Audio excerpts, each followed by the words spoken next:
Bonjour et bienvenue dans cette série L'amour de Jésus qui guérit. Alors, je te demande de rester connecté afin de recevoir la parole d'aujourd'hui qui va vraiment te rafraîchir et te reconnecter encore plus à ton sauveur. Je te retrouve tout de suite.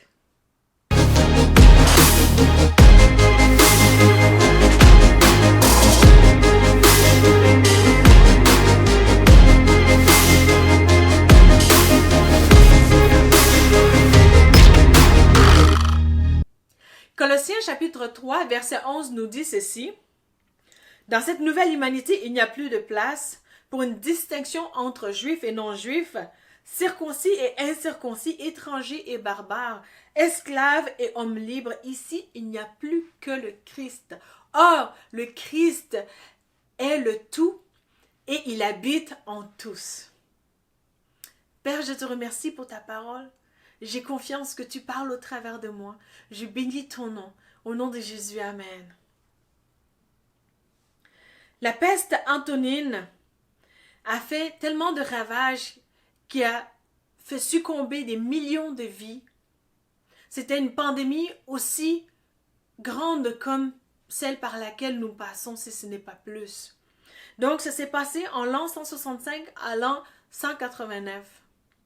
Et dans cette chronique où j'ai trouvé l'information qui date du 29 mars dernier 2020, le chroniqueur Gilles Vandal, qui est un historien et un professeur de politique appliquée à l'université de Sherbrooke, il nous dit ceci qui est très frappant pour nous aujourd'hui en tant que chrétiens.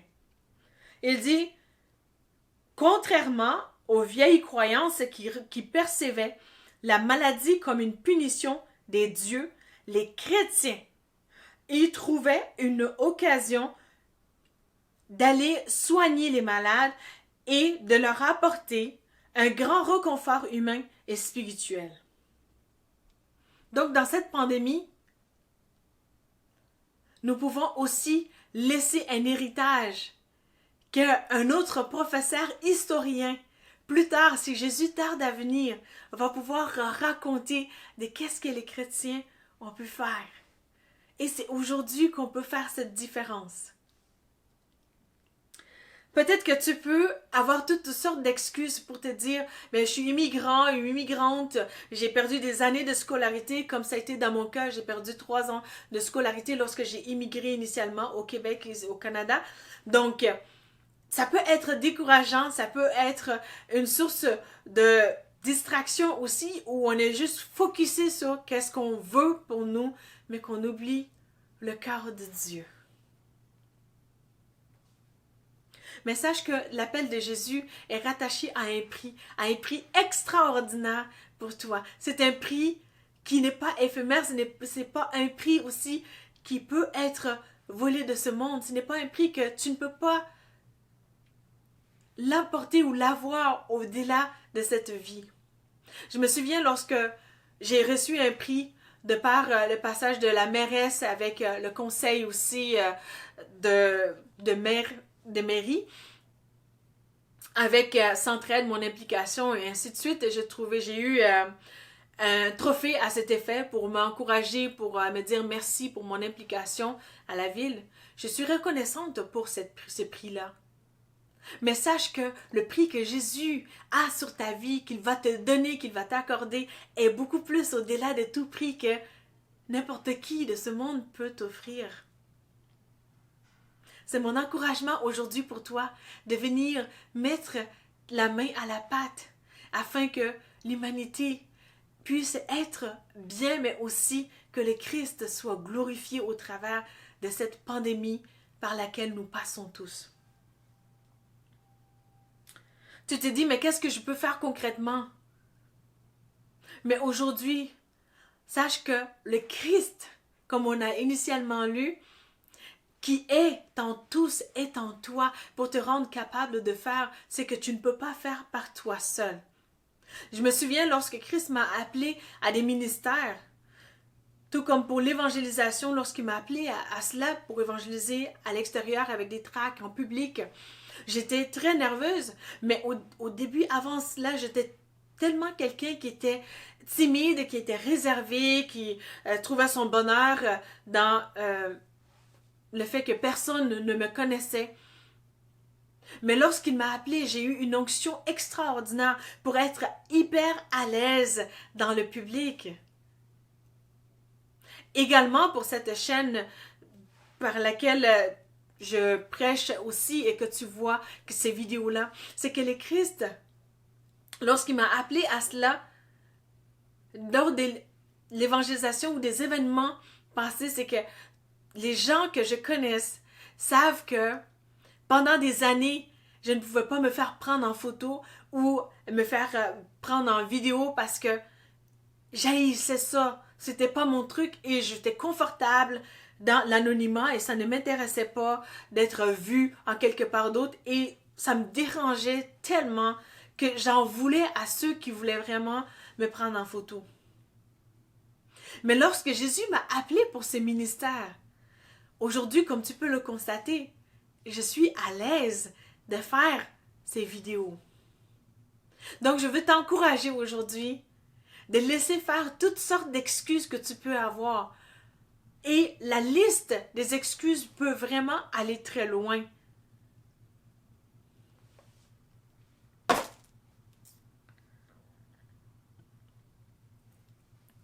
Donc, sache que aussi, pour toi qui écoutes cette vidéo aujourd'hui, que je prends régulièrement des temps de jeûne et prière à chaque semaine pour vraiment prier et jeûner pour ta vie afin que le Christ restaure ton âme et te donne le goût de vivre cette vie en abondance qu'il a pour toi.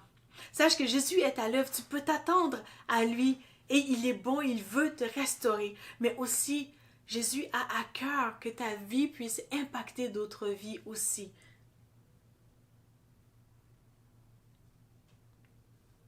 Jésus dit ceci qui est très important et pertinent et d'actualité aussi pour nous. Il dit, il y a une plus grande joie à donner qu'à recevoir. Et la science même démontre cela par des sécrétions hormonales qu'on puisse générer, qu'on peut générer en étant généreux envers les gens. Et l'écrivain Voltaire, il nous dit ceci, l'écrivain français, il dit, le bonheur est souvent la seule chose qu'on peut donner sans l'avoir et c'est en le donnant qu'on l'acquiert. Alors laisse-moi te rassurer aujourd'hui que la récompense que Christ a pour toi est éternelle, autant sur cette terre que lorsqu'on s'occupe des affaires de Dieu, Dieu vient s'occuper de nos affaires, comme sa parole nous dit également. Occupez-vous des choses d'en haut et la justice de Dieu et tous les restes nous seront accordés en surplus.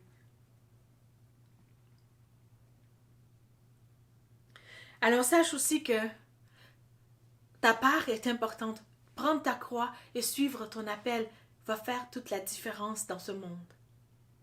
Et la parole nous dit dans Éphésiens 2, chapitre 10, qui est très encourageant, « Car nous sommes son ouvrage ayant été créé en Jésus-Christ pour des bonnes œuvres que Dieu a préparées d'avance afin que nous y marchions. » Donc l'appel que Jésus a pour toi aujourd'hui, il les a préparés d'avance. Ne t'inquiète pas, c'est lui qui va venir en toi.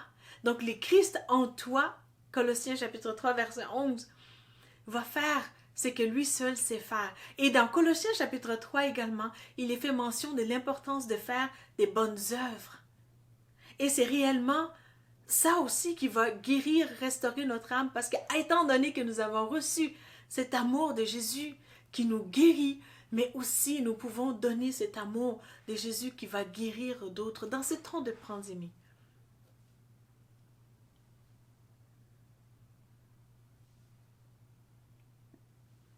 Donc ne t'inquiète pas parce que c'est des choses que tu vas être capable d'accomplir. Et 1 Corinthiens chapitre 15 nous dit ceci. Tout au long de ce chapitre, l'apôtre Paul nous fait mention de l'importance de croire au Christ ressuscité car lui-même et quelques disciples et beaucoup d'autres personnes ont vu le Christ ressuscité de leur vivant. Et il leur encourage à rester fermes et accrochés à cette vérité. Et aujourd'hui, c'est d'actualité pour nous, ces passages. Et également, il nous donne vraiment la clé de ce passage, la conclusion dont il veut que nous portions attention de ce passage. Il dit dans le verset 58, « Ainsi, mes frères bien-aimés, soyez fermes, inébranlables, travaillant de mieux en mieux à l'œuvre du Seigneur, sachant que votre travail ne sera pas en vain. » Donc, vraiment, ce qui est important, c'est de rester dans le Christ ferme, mais aussi d'accomplir le cœur, le désir de Christ qui est que la part qu'il a mis en toi, la portion que tu dois apporter dans le monde va faire la différence. Par sa grâce, il nous enlève toutes les délimitations, les limitations que le monde nous met, que ton statut social, que le fait que tu sois femme ou homme, que tu sois de telle couleur ou pas. C'est que tout ça, selon la pensée d'en haut, peuvent être des distractions. Parce que le Christ a enlevé toutes ces barrières-là.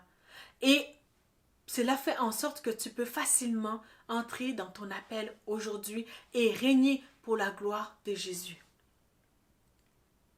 Donc, accepte ton identité en Christ et marche pour sa gloire, pour accomplir des grandes choses que Dieu a prévues pour toi. Et quelle tristesse que de voir un ingénieur se complaire à être un chauffeur de taxi alors qu'il est jeune et qu'il est dans un pays où il peut accomplir plus. Mais laisse-moi te dire, quelle détresse que de voir un chrétien ou une chrétienne se complaire dans une vie éphémère alors que le Christ Tout-Puissant a déposé en lui le potentiel extraordinaire et que sa toute-puissance demeure en lui pour faire des choses qui vont améliorer l'humanité au complet. Je t'encourage aujourd'hui vraiment à saisir cette opportunité de cette pandémie aujourd'hui même, de vraiment foncer dans ton appel. Et c'est là aussi que tu vas glorifier le Seigneur. C'est là aussi que lorsque les historiens plus tard, si Christ tarde à venir, les historiens vont pouvoir dire, non pas Tania qui a fait telle chose, Valérie ou Serge ou Matthieu, mais vont dire les chrétiens, l'ensemble qui va glorifier le Christ. Donc les chrétiens ont agi de telle manière dans cette pandémie. Voilà les faits. Et cela va glorifier le Christ.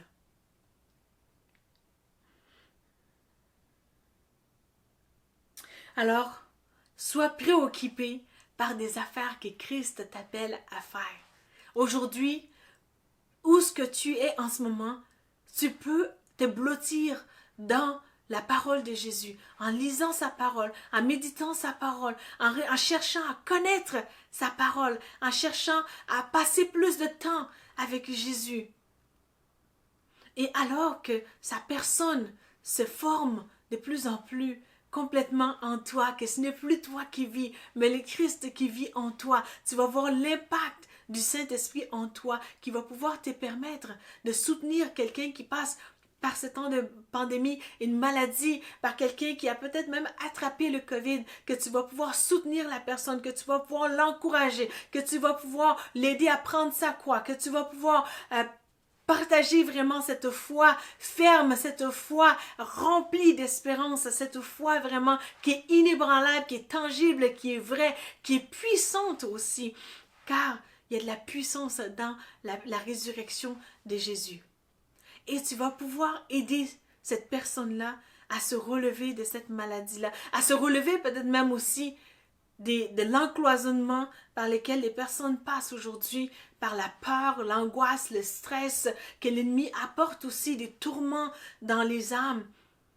quand tu vois de telles situations et que tu prends la peine de prier pour les situations, que tu prends de temps de jeûne et prière, Seigneur, me voici, aide-moi, fais ta volonté en moi. Et c'est alors que tu vas voir comment des vies brisées vont être restaurées, que tu sois d'ailleurs, que tu sois d'ici, on est tous étrangers sur cette terre. Et que ce qui est important, c'est le Christ et le Christ ressuscité qui impacte ta vie, qui va aussi impacter d'autres vies. Alors, je veux aussi que tu restes avec cette pensée qui est que la dimension de ta valeur va être déterminante de la dimension